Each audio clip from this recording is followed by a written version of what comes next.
Sejam bem-vindos ao Bookcast. Hoje vamos receber a Vanessa e o Júlio para um mergulho profundo na obra de Mikhail Morozov. Opa, um prazer estar aqui. Prazer é nosso. É, Júlio, bem-vindo também. obrigado pelo convite. A gente vai desvendar as ideias, digamos, complexas e polêmicas de Cristo 3. O Morozov era realmente conhecido por desafiar as narrativas históricas tradicionais. Ele tinha um jeito especial de ver as coisas, né? Sim, em Cristo 3 ele usa fonética, a ciência dos sons da fala, como uma ferramenta para investigar a evolução da linguagem e a história por trás das palavras que a gente usa. Interessante. E ele já começa nos surpreendendo logo de cara, né? É, Analisando algo tão básico pra gente. é, A audição. é verdade. Ele descreve em detalhes como o ouvido humano funciona, né? É, Explicando o papel do tímpano, estribo, martelo, bigorna. Nossa, parece até aula de anatomia, né? parece. E ele dá um destaque especial para a cóclea, que é essa estrutura em forma de caracol. Cheia de um fluido, o fluido linfático, e que é responsável por converter as vibrações sonoras em impulsos nervosos. E ele coloca a cóclea como um verdadeiro órgão da audição. É a maestra orquestra, né? Isso, o cérebro só interpreta o que a cóclea envia. Que é fascinante. E ele vai além, né? Ele introduz o conceito de metatons. Metatons?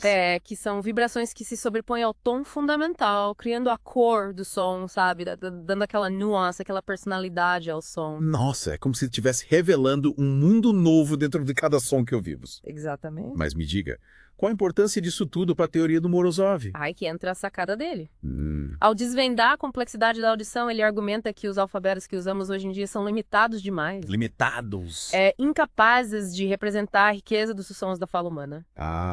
Ele defende a criação de um alfabeto universal, cientificamente desenvolvido, que consiga captar e expressar cada nuance, cada detalhe sonoro. Um alfabeto universal, que ideia. Seria a revolução na comunicação, né? Totalmente. Imagina só, um mundo onde a gente pudesse escrever exatamente o que ouve, sem perder nenhuma sutileza.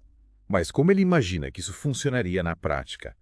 Um alfabeto universal com tantos sons diferentes no mundo. É um desafio e tanto, mas ele propõe uma classificação de sons baseada na articulação, ou seja, como a gente usa a boca, a língua, os dentes para produzir os sons, e na ressonância, que é como o som vibra dentro da gente. Entendi. Ele usa o quadrado labial, que são os sons produzidos com os lábios, como exemplo, sabe? Sei. E aí ele pega o som F, por exemplo, AFF. e mostra que ele pode ter 4 pronúncias distintas. Sussurrada, sonora, longa, explosiva. Nossa, eu nunca tinha parado para pensar nisso. Pois é. E qual a grande sacada disso? Ele quer mostrar que até um único som pode ter variações sutis que os nossos alfabetos atuais simplesmente ignoram. Então, na visão dele, a gente está perdendo parte da riqueza da linguagem por causa da limitação do alfabeto. Exatamente. É. Ele argumenta que um alfabeto universal facilitaria a comunicação entre os povos, a aprendizagem de língua e o estudo da história da linguagem. Seria como ter um mapa mais preciso da evolução da fala humana. Fascinante. É como se a gente pudesse desvendar os segredos da Torre de Babel, né? Mas, convenhamos, criar um alfabeto universal que abranja todos os sons de todas as línguas é uma tarefa quase impossível, não é? É um desafio enorme, sem dúvida, mas o Morozov usa exemplos de diferentes línguas para mostrar como a fonética é fundamental para a gente entender a evolução e as relações entre elas, como se fosse um DNA da linguagem. E que tipo de exemplos ele usa? Ele explora as línguas eslavas, por exemplo. As línguas eslavas. Russo, polonês, tcheco, essas... Tem. E mostra como pequenas variações na pronúncia diferenciam línguas que a gente considera próximas, como o decunhado em herzegoviniano, que é um dialeto da Bósnia e Herzegovina, é um som específico, Interessante. ou sons extra suaves, T com pequeno círculo embaixo e N com pequeno círculo embaixo em tcheco. Nossa, esses detalhes da pronúncia são fascinantes. Mas, sinceramente, serão tão importantes assim para entendermos a história das línguas. Para Morozov, com certeza. Ele chega a examinar um fonema específico, o I invertido, sabe? Invertido. É comum em línguas orientais e caucasianas, e argumenta que ele é mal representado na escrita das línguas eslavas. Então, ele está mostrando como a escrita, que deveria ser a representação fiel da fala, pode, na verdade, distorcer a forma como a gente entende os sons da língua. Exatamente. Ele usa exemplos como Hekaterek, que é o nome de um rio, Volus, que significa cabelo em russo, e Casa, para demonstrar como esse fonema é pronunciado em russo, mas frequentemente substituído por outras letras na escrita, tipo um camaleão fonético. Interessante. É como se a escrita estivesse escondendo parte da riqueza sonora da língua, mas ele se limita a criticar ou propõe soluções. Ele vai além da crítica. ao analisar o quadrado gengival posterior, Quadrado gengival posterior. que são os sons produzidos com a parte de trás da língua tocando o céu da boca, sabe? Ele encontra, na linguagem coloquial russa, uma variação explosiva e sonora similar ao B ou D em outros quadrados, mas que não tem uma representação escrita. Ele está revelando sons que a gente nem sequer consegue escrever. Exatamente. Como ele exemplifica isso? Ele usa palavras como voz, com G, entre parênteses, em vez de rédeas. Voz! Isso, tremendo, em vez de fermento, e dojik em vez de dosjik, que seria chuvisco. Bugi, que curioso. Ele argumenta que a falta de um símbolo escrito específico distorce a representação dessas palavras. Nossa, que interessante. Então, para ele, a precisão fonética é essencial para preservar a riqueza da língua. Sem dúvida. Ele até disseca os sons nasais MN, sabe? O MN? Identificando 4 variações. Sussurrante, sonora, longa e quebrada. Nossa. E ele destaca que em algumas línguas não europeias, essas variações podem até mudar o significado das palavras. É incrível como ele nos faz prestar atenção a detalhes da fala que a gente normalmente ignora. Mas, e depois dessa imersão no mundo dos sons, para onde ele nos leva? Ele nos conduz a uma análise da estrutura da linguagem, sabe? Sei. Explorando o uso de prefixos e sufixos em diferentes idiomas. Prefixos e sufixos. Aquelas partes que a gente adiciona no início e no fim das palavras para mudar o significado. Entendi. E ele observa, por exemplo, como as preposições, em línguas como inglês, francês e italiano, assumem o papel de determinar os casos gramaticais, que é a função da palavra na frase, sabe? Sim. Quem faz o quê, para quem, essas coisas. E ele argumenta que essa mudança reflete uma evolução de sistemas baseados em prefixos para sistemas baseados em sufixos. Então ele está traçando um paralelo entre a evolução dos sons e a evolução da gramática. É como se a gente estivesse acompanhando a dança da linguagem através do tempo. Exatamente. E ele não para por aí. Ele nos leva a uma viagem pela história da linguagem, explorando diferentes famílias de línguas. É legal. Que outras famílias de línguas ele explora? Ele fala sobre o grego antigo. A base de tantas línguas modernas apresenta o albanês, ou ilírio, como um homolinguístico distinto, com suas características únicas, e explora os dialetos letões, como o lituano e o antigo prussiano, línguas que preservam elementos ancestrais da família indo-europeia. Ele realmente aborda uma variedade incrível de línguas. Sim, e ele se aprofunda também nas línguas iranianas, como o persa e o armênio, destacando as características fonéticas únicas do armênio, com seus sons explosivos que a gente nem imagina. Ele tem um olhar especial para os sons, né? Sim, e ele explora a antiga língua Zendo, o avô do sânscrito, Pali, Kawi, Hindustani e Bengali, mostrando como essas línguas se conectam e se ramificam ao longo da história. Nossa, é como se a gente estivesse navegando por uma árvore genealógica gigante da linguagem. Exatamente. E ele não poderia deixar de fora o hebraico, né? A língua sagrada de tantas religiões. Ele queria falar sobre o hebraico. Ele argumenta que a pronúncia das vogais hebraicas era originalmente consistente, sabe? Consistente. Todo mundo pronunciava do mesmo jeito. Entendi. Bem diferente das variações que a gente vê hoje em dia, usadas por rabinos modernos e caraítas. E o que ele conclui disso? Que essa mudança na pronúncia dificulta o estudo da história da língua, né? E ele compara o desenvolvimento do alfabeto hebraico com o inglês, mostrando como a pronúncia das letras mudou ao longo do tempo, complicando ainda mais a pesquisa linguística. Então ele está usando essa comparação para ilustrar os desafios da reconstrução fonética histórica. Exatamente. Ele quer mostrar que a gente precisa ter cuidado ao tentar decifrar os sons do passado, porque as mudanças na pronúncia podem obscurecer as origens e as relações entre as línguas. Realmente um trabalho minucioso. Mas me diga, depois dessa longa jornada pela fonética, ele retorna à astronomia, aquele tema que ele tanto gosta. Sim. Para finalizar, Cristo 3, ele nos leva de volta ao céu. Ao céu. Descrevendo o alinhamento celestial em 29 de janeiro de 163 anos, após a data tradicional do nascimento de Jesus. Nossa. Ele explica como a posição de planetas como Vênus, Mercúrio, Júpiter e Saturno em constelações específicas poderia ter sido interpretada como um evento significativo pelos teólogos messiânicos da época, sabe? Sei. Aqueles que acreditavam na vinda do Messias. Então ele está conectando a astronomia à história da religião. Exatamente. Ele sugere que esse evento celestial pode ter influenciado o surgimento da literatura profética durante esse período, inspirando profecias e crenças. É fascinante como ele conecta áreas tão diversas do conhecimento. Cristo 3 é realmente uma obra rica e complexa. Com certeza. Mas me diga, em Cristo 4 e Cristo 4, quais temas ele explora? Ele continua nessa linha de investigação. Em Cristo 4 e Cristo 4 True, ele volta sua atenção para a arquitetura. Arquitetura. Usando-a como uma ferramenta para investigar a cronologia histórica, especialmente das cruzadas. Nossa. Ele nos leva a uma viagem pela Síria do século III. Século III. descrevendo os castelos e monumentos construídos pelos principados francos, aqueles reinos cristãos que se estabeleceram no Oriente Médio durante as Cruzadas. Que interessante. E o que ele descobre de tão especial nesses edifícios? Ele observa que esses edifícios misturavam elementos de dois estilos arquitetônicos distintos: o românico, típico da Europa Ocidental, e o bizantino do Império Romano do Oriente. Uma mistura de estilos. Criando uma arquitetura única. E qual a grande descoberta dele em relação a isso? Ele observa a semelhança entre as características arquitetônicas desses castelos sírios e as fortalezas francesas construídas nos séculos XIV, sabe? Sei. Como se os pedreiros franceses tivessem viajado no tempo e deixado sua marca na Síria. E o que essa semelhança sugere? Ele argumenta que essa influência francesa na arquitetura síria pode indicar que as cruzadas e a construção dessas fortalezas francesas aconteceram em épocas mais próximas do que a história tradicionalmente aceita. Espera, tenta dizendo que os castelos na Síria se parecem mais com castelos franceses de um período diferente. Isso mudaria a linha do tempo das cruzadas. Exatamente. Ele usa a arquitetura como um detetive e usa impressões digitais buscando pistas que revelem a verdadeira sequência dos eventos históricos. Incrível. É como se os edifícios estivessem nos contando uma história diferente daquela que aprendemos nos livros de história. Essa ideia é realmente intrigante. O Morozov tinha esse dom de ver conexões onde ninguém via. E em Cristo V, para onde ele direciona sua investigação? Ele continua com a arquitetura. Em Cristo V, ele mergulha nos cálculos astronômicos. Astronomia de novo. Mas dessa vez para investigar a cronologia dos eclipses. Eclipses? Aqueles momentos em que o Sol ou a Lua ficam encobertos, sabe?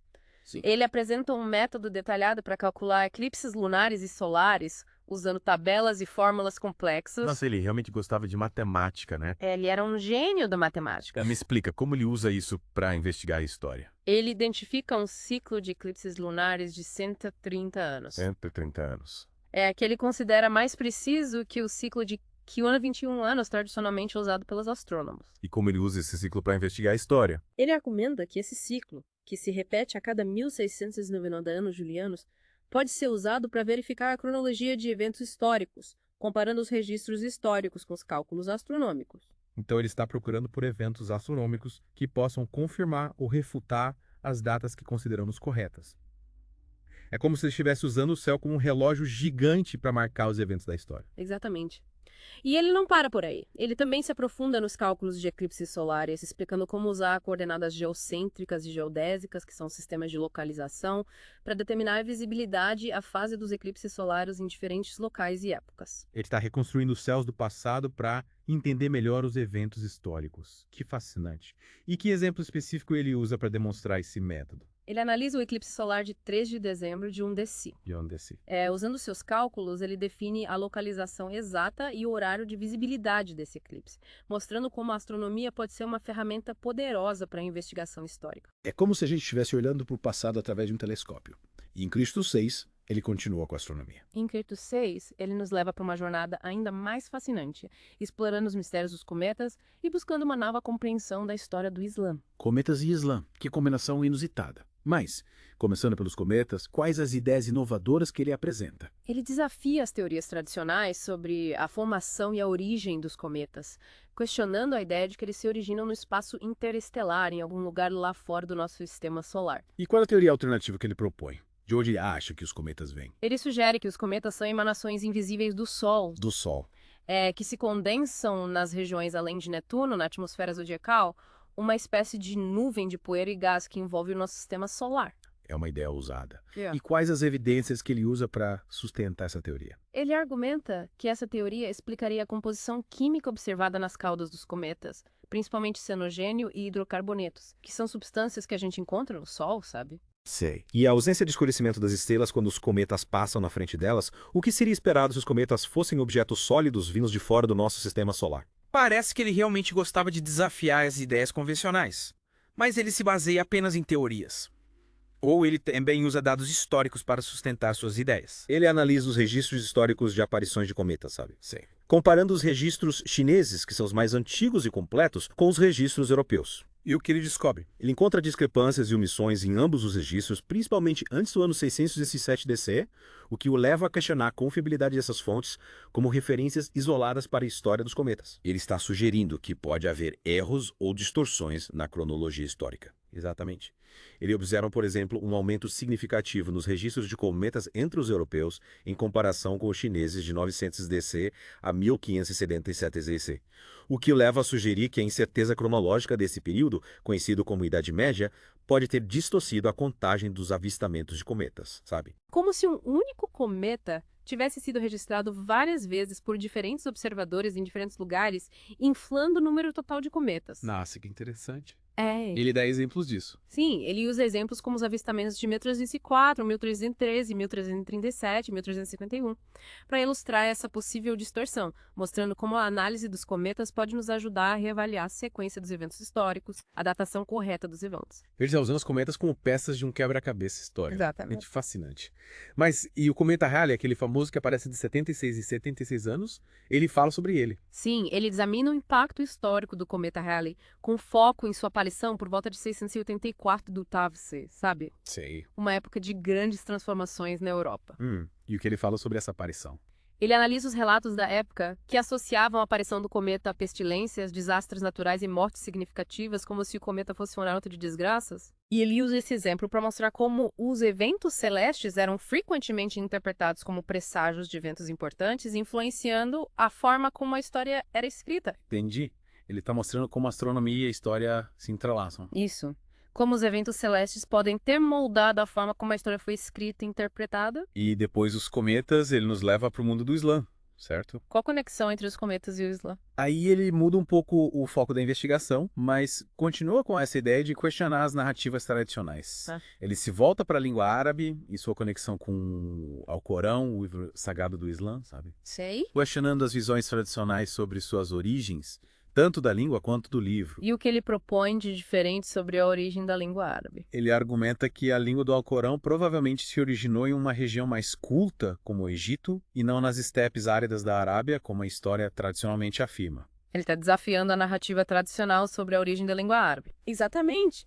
Ele chama essa língua de coreana, um termo que ele usa para se referir a um conjunto de dialetos falados no norte da África e no sul da Europa durante a Idade Média. Coreana, que nome curioso.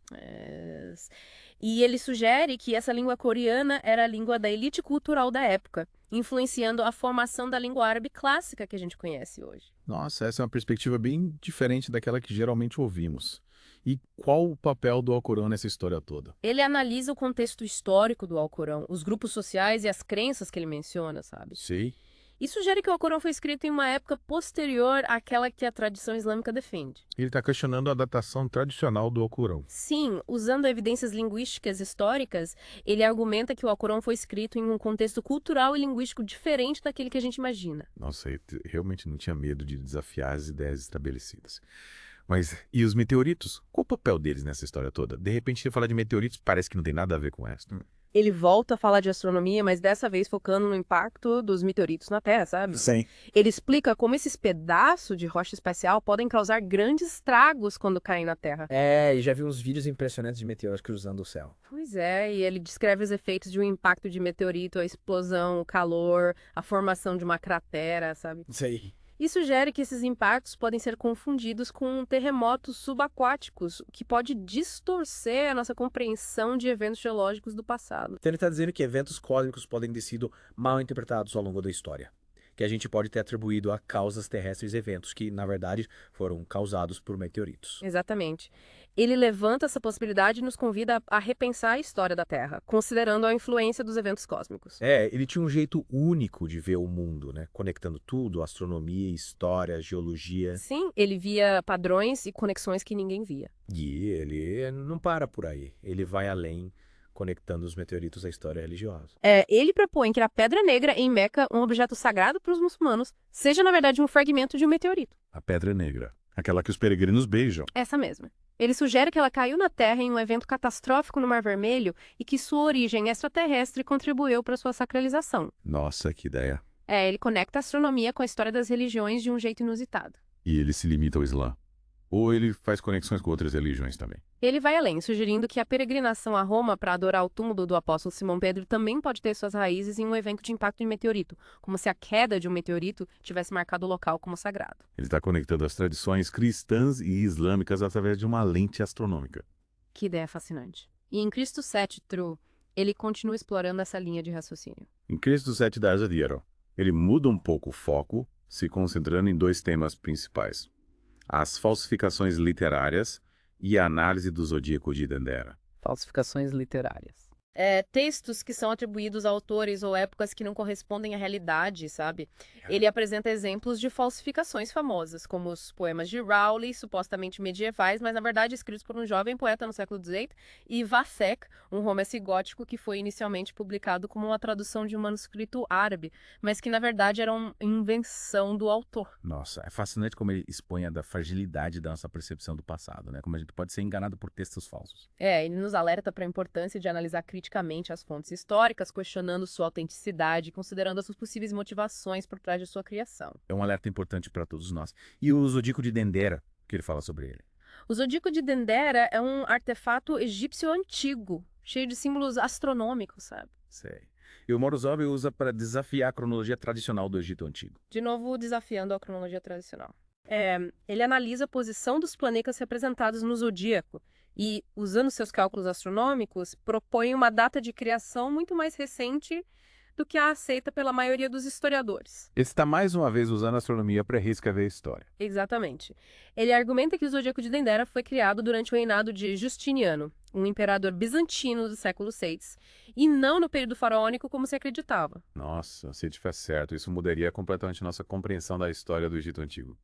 Mas, voltando um pouco em Cristo 4 e Cristo 4 True, ele nos apresenta uma análise fascinante da arquitetura das cruzadas, usando como uma ferramenta para investigar a cronologia tradicional. Sim, ele nos transporta para a Síria do século Tours, onde os principados francos construíram castelos e monumentos que misturavam elementos românicos e bizantinos, criando uma estética única. E ele usa essa mistura de estilos para questionar a cronologia tradicional, certo? Exatamente. Ele observa que a similaridade entre as características arquitetônicas desses castelos sírios e as fortalezas francesas construídas nos séculos inícios é tão grande que sugere que eles foram construídos em épocas mais próximas do que a história tradicional afirma, sabe? Assim. Como se a cronologia tradicional estivesse distorcida. Então ele está dizendo que a arquitetura nos conta uma história diferente daquela que aprendemos nos livros. É como se os próprios edifícios estivessem desafiando a versão oficial da história. Exatamente. Ele argumenta que a influência francesa na arquitetura síria pode indicar uma proximidade temporal maior entre as cruzadas e a construção dessas fortalezas francesas do que a história tradicionalmente aceita. É fascinante como ele usa diferentes áreas do conhecimento para questionar a história, nos mostrando que ela não é um conjunto de fatos imutáveis, mas sim um campo em constante construção, aberto a novas interpretações e descobertas. Sim, ele nos convida a sermos detetives do passado, investigando as evidências, questionando as narrativas tradicionais e construindo a nossa própria versão da história. E em Cristo 5, ele volta a usar a astronomia para investigar a cronologia histórica, não é? Sim, em Cristo 5, Morozov mergulha nos cálculos astronômicos para investigar a cronologia dos eclipses, apresentando um método detalhado para calcular eclipses lunares e solares, utilizando tabelas e fórmulas complexas. Então ele está usando o céu como um grande relógio para marcar os eventos da história. Exatamente. Ele identifica um ciclo de eclipses lunares de 130 anos, que ele considera mais preciso que o ciclo de 521 anos tradicionalmente usado pelos astrônomos, e argumenta que esse ciclo, que se repete a cada 1690 anos julianos, pode ser usado para verificar a cronologia de eventos históricos, comparando os registros históricos com os cálculos astronômicos. Ele está buscando por eventos astronômicos que possam confirmar ou refutar as datas que consideramos corretas. É como se ele estivesse usando a astronomia para auditar a história. Exatamente. E ele também explica como calcular eclipses solares usando coordenadas geocêntricas e geodésicas, que são sistemas de localização, para determinar a visibilidade e a fase dos eclipses solares em diferentes locais e épocas, mostrando como a astronomia pode ser uma ferramenta poderosa para investigar a história com precisão. E ele nos dá um exemplo prático disso, certo? Sim, ele analisa o eclipse solar de 3 de dezembro de um DC, determinando a localização exata e o horário de visibilidade desse eclipse através de seus cálculos, demonstrando como a astronomia pode ser usada para reconstruir eventos do passado e verificar sua datação. É realmente incrível como ele usa a astronomia para questionar a cronologia tradicional. Morozov nos desafia a sermos detetives do passado, investigando as evidências e construindo a nossa própria versão da história. Com certeza. Ele nos mostra que a história é um campo em constante construção, aberto a novas interpretações e descobertas. Suas ideias, embora polêmicas, nos inspiram a questionar o que nos é apresentado como verdade absoluta e buscar uma compreensão mais completa e complexa do passado. Morozov nos convida a uma jornada intelectual fascinante. nos desafiando a repensar tudo o que pensávamos saber sobre história, linguagem, astronomia e religião. Sem dúvida. E com essa reflexão, encerramos a primeira parte do nosso mergulho em Cristo, de Mikhail Morozov. Na próxima parte, a gente continua explorando as ideias fascinantes e controversas desse autor que desafiou as bases do conhecimento histórico. Aguardem. Fiquem ligados. E Cristo 6 vai além, né? Ele leva essa investigação para um novo nível, explorando a relação entre eventos cósmicos e a história da religião. Tipo, será que a queda de um meteorito pode ter influenciado a formação de crenças e práticas religiosas? Nossa, uma ideia que faz a gente pensar, né? Como eventos que a gente considera aleatórios podem ter moldado a história de maneiras que a gente nem imagina. Mas, mudando um pouco de assunto, Cristo 7 mergulha no mundo das falsificações literárias, não é? Isso. Morozov adora desmascarar essas histórias, né? E ele traz exemplos bem interessantes, como os poemas de Rowley. Os poemas de Rowley. Uns poemas que todo mundo achava que eram medievais, sabe? Mas, na verdade, foram escritos por um jovem poeta no século XVIII, Thomas Chatterton. Que espertinho! Ele enganou todo mundo. Enganou. E o Morozov usa esse exemplo para mostrar como a gente pode ser enganado por textos falsos, como a história pode ser manipulada através da literatura. A gente precisa ter cuidado com as fontes, né? Nem tudo que reluz é ouro. E Vathek, ele também fala sobre esse livro. Fala. Vathek é um romance gótico cheio de mistérios e suspense que foi publicado como se fosse uma tradução de um manuscrito árabe antigo. Mas não era. Não, era tudo invenção do autor William Beckford. Nossa, que cara de pau. E o Morozov usa esses exemplos para quê? Para mostrar como a literatura pode ser usada para criar narrativas falsas, para inventar histórias que parecem verdadeiras, mas que na verdade são pura ficção. Entendi. Ele quer que a gente seja mais crítico, que não acredite em tudo que lê por aí. Mas, e o Zodíaco de Dendera, ele também fala sobre isso em Cristo 7T. Sim. Ele usa o Zodíaco de Dendera, que é um artefato egípcio cheio de símbolos astronômicos, para desafiar a cronologia tradicional do Egito Antigo. De novo ele questionando a cronologia tradicional. Parece que ele tinha obsessão por isso. Ele gostava de desafiar as ideias estabelecidas. E no caso do Zodíaco de Dendera, ele argumenta que ele foi criado numa época muito mais recente do que os historiadores acreditam. E como ele chega a essa conclusão? Ele analisa a posição dos planetas representados no zodíaco e, usando seus cálculos astronômicos, propõe que ele foi criado durante o reinado de Justiniano, um imperador bizantino que viveu no século VI d.C. Século VI. Mas isso é muito depois do período faraônico. Pois é. Se o Morozov estiver certo, a gente teria que repensar toda a cronologia do Egito Antigo. Seria uma descoberta e tanto. Mas voltando um pouco, em Cristo 4 e Cristo 4 Lidares, ele se dedica a analisar arquiteturas cruzadas, né? Sim. Ele nos leva para uma viagem no tempo de volta à Síria do século Dars, onde os cruzados construíram castelos e igrejas que misturavam elementos da arquitetura europeia e bizantina. Uma mistura de estilos. Uma combinação inusitada que reflete a fusão de culturas que aconteceu durante as cruzadas. E o que ele destaca nessa arquitetura? Ele descreve a grandiosidade dos castelos, a imponência das muralhas, a beleza dos detalhes arquitetônicos, comparando-os com os castelos franceses da época. Ele cita Marga, Krak, Tortosa, nomes que evocam um passado glorioso e cheio de batalhas. Parece que ele realmente se encantou com esses castelos. Sim, ele descreve a arquitetura como uma paixão que contagia, e ele usa essa análise da arquitetura para questionar a cronologia tradicional das cruzadas mais uma vez. Mas como ele usa a arquitetura para questionar a história? Ele observa que a similaridade entre os castelos sírios e os castelos franceses da mesma época é tão grande que isso sugere que eles foram construídos em épocas mais próximas do que a história tradicionalmente aceita, sabe? Sim. Como se a distância no tempo entre a construção dos castelos na Síria e na França fosse menor do que a gente imagina. Então ele está dizendo que os castelos sírios se parecem mais com castelos franceses de um período diferente. Exatamente. Ele usa a arquitetura como uma ferramenta para questionar a cronologia tradicional, sugerindo que as cruzadas e a construção dos castelos franceses aconteceram num período mais curto do que a gente pensa. Como se os castelos estivessem contando uma história diferente daquela que aprendemos nos livros de história. Que fascinante. E em Cristo 5 ele muda completamente de assunto. Em Cristo 5 ele volta a usar a astronomia como ferramenta de investigação histórica, mas dessa vez ele se concentra nos eclipses. Elipses, aqueles eventos em que o Sol ou a Lua desaparecem. Isso. Ele se aprofunda nos cálculos astronômicos, explicando como determinar a data e o local de eclipses que aconteceram no passado. Nossa, que complicado. Para que ele faz isso? Ele quer usar os eclipses como marcadores temporais, sabe? Como se fossem pontos de referência para organizar a cronologia histórica. Entendi. Ele está procurando por eventos astronômicos que possam confirmar ou refutar as datas que a gente considera corretas.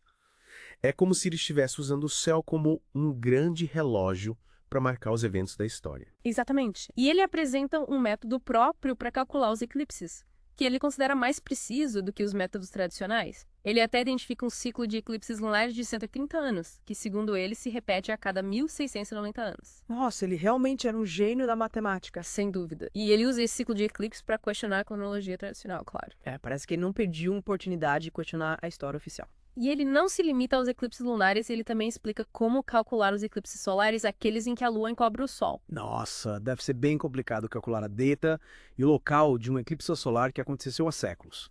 Exige um conhecimento profundo de astronomia e matemática. Mas o Morozov era fera nisso.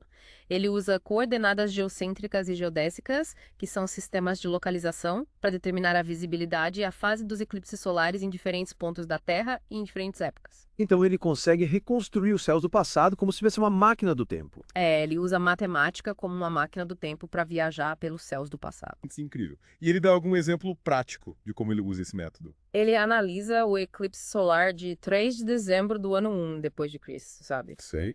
Ele determina a localização exata e o horário de visibilidade desse eclipse usando seus cálculos astronômicos. É como se a gente estivesse olhando para o céu de 2.000 anos atrás. Exatamente. Ele nos transporta para o passado através da matemática e da astronomia.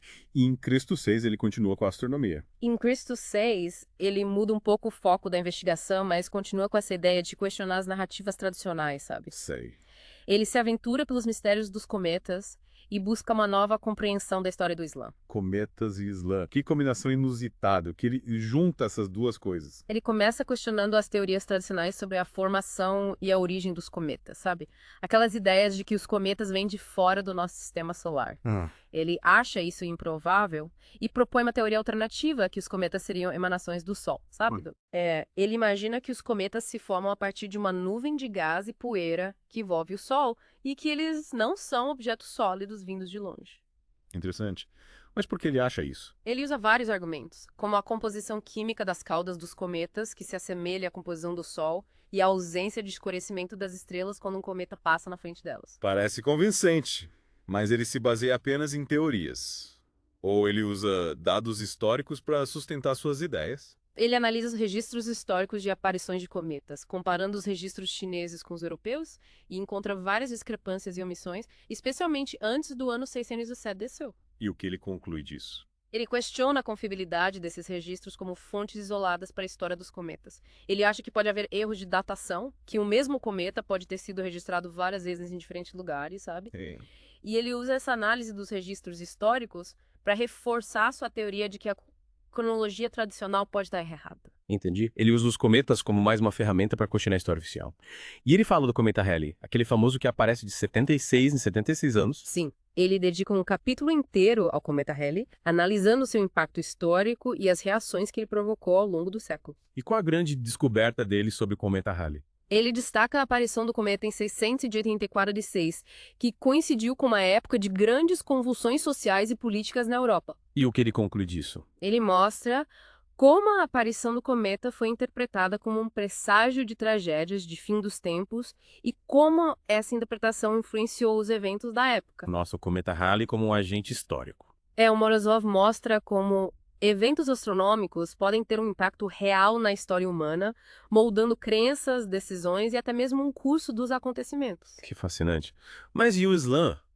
Como ele entra nessa história? Ele muda o foco da astronomia para a história da religião, mas continua com essa ideia de questionar as narrativas tradicionais, sabe? Ele se dedica a investigar a origem da língua árabe e do Alcorão, o livro sagrado do Islã, desafiando as versões tradicionais. E o que ele propõe de diferente? Ele argumenta que a língua do Alcorão não se originou nas estepes áridas da Arábia, como a gente costuma acreditar, mas numa região mais culta, como o Egito. Que interessante. Mas por que ele acha isso? Ele se baseia em evidências linguísticas, comparando a língua do Alcorão com outros dialetos árabes da época, e conclui que ela se assemelha mais aos dialetos falados no norte da África do que aos da Península Arábica. Você está dizendo que o Alcorão foi escrito num lugar diferente do que a gente imagina. Ele questiona a localização tradicional da escrita do Alcorão, usando linguística como ferramenta. Parece que ele gostava de usar todas as ferramentas disponíveis para questionar a história. Mas os meteoritos, qual o papel deles nessa história toda? Ele volta a falar de astronomia, mas dessa vez focando no impacto dos meteoritos na Terra, sabe? Ele explica como esses pedaços de rocha especial podem causar grandes estragos quando caem na Terra. Eu já vi uns vídeos impressionantes de meteoros cruzando o céu. Pois é. E ele descreve os efeitos de um impacto de meteorito. A explosão, o calor, a formação de uma cratera. Ele sugere que esses impactos podem ter sido confundidos com terremotos subaquáticos no passado, o que pode ter distorcido a nossa compreensão de eventos geológicos. Nossa. Você está dizendo que eventos cósmicos podem ter sido mal interpretados ao longo da história, que a gente pode ter atribuído a causas terrestres eventos que, na verdade, foram causados por meteoritos. Exatamente. Ele levanta essa possibilidade e nos convida a repensar a história da Terra, considerando a influência dos eventos cósmicos. Nossa, ele realmente tinha uma visão ampla do mundo, né? Conectando tudo, astronomia, história, geologia. Sim, ele via padrões e conexões que ninguém via. E ele não para por aí. Ele vai além, conectando os meteoritos à história religiosa. Que conexão ele faz? Ele propõe que a Pedra Negra, em Meca, um objeto sagrado para os muçulmanos, seja, na verdade, um fragmento de um meteorito. A Pedra Negra, aquela que os peregrinos beijam. Essa mesma. Ele sugere que ela caiu na Terra num evento catastrófico no Mar Vermelho e que sua origem extraterrestre contribuiu para sua sacralização. Nossa, que ideia inusitada. Ele conecta a astronomia com a história das religiões de um jeito surpreendente. E ele se limita ao Islã? Ou ele faz conexões com outras religiões também? Ele vai além. Ele Sim. sugere que a peregrinação a Roma para adorar o túmulo do apóstolo Simão Pedro também pode ter suas raízes num evento de impacto de meteorito. Ele está conectando as tradições cristãs e islâmicas através de uma lente astronômica. Que fascinante. E em Cristo Sechtun, ele continua explorando essa linha de raciocínio. Em Cristo Sechtun, muda um pouco o foco, se concentrando em dois temas principais.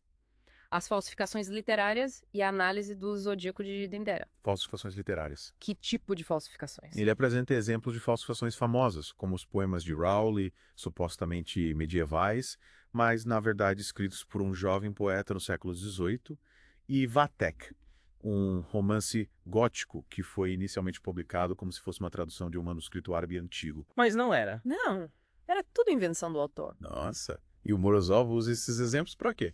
Para mostrar como a gente pode ser enganado por textos falsos, como a história pode ser manipulada através da literatura.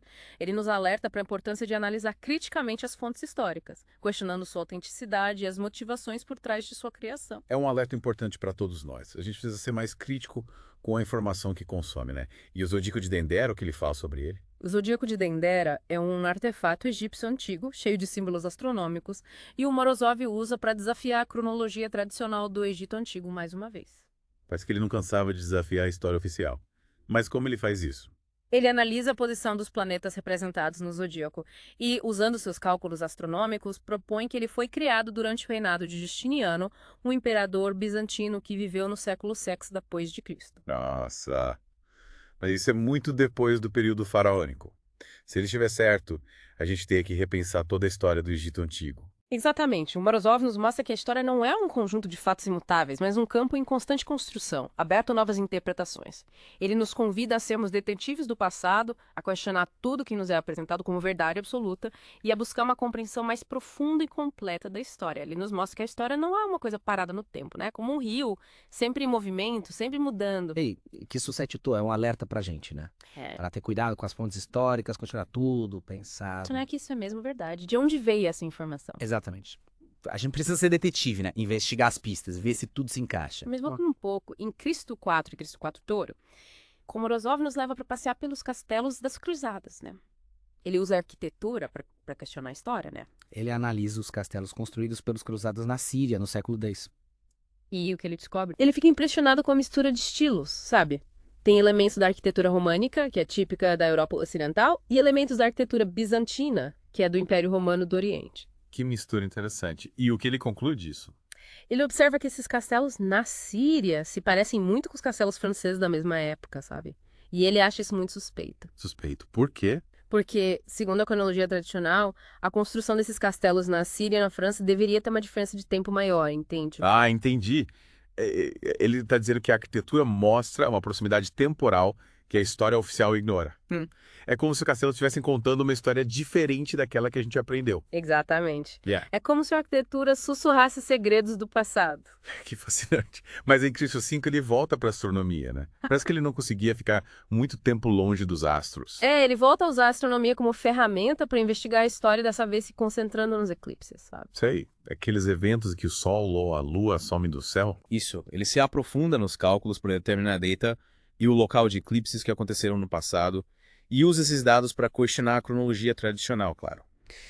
Parece que ele não perdeu uma oportunidade de questionar a história oficial. Ele buscava a verdade, né? Porque de entender o passado de forma mais completa ele precisa. E ele consegue. Ele nos mostra que a história é um quebra-cabeça complexo, com muitas peças faltando, e que a gente precisa ter cuidado para não montar esse quebra-cabeça de forma errada. Ele nos convida a questionar tudo, a investigar as evidências e a construir nossa própria versão da história. E a gente encerra aqui nossa jornada por Cristo, de Mikhail Morozov.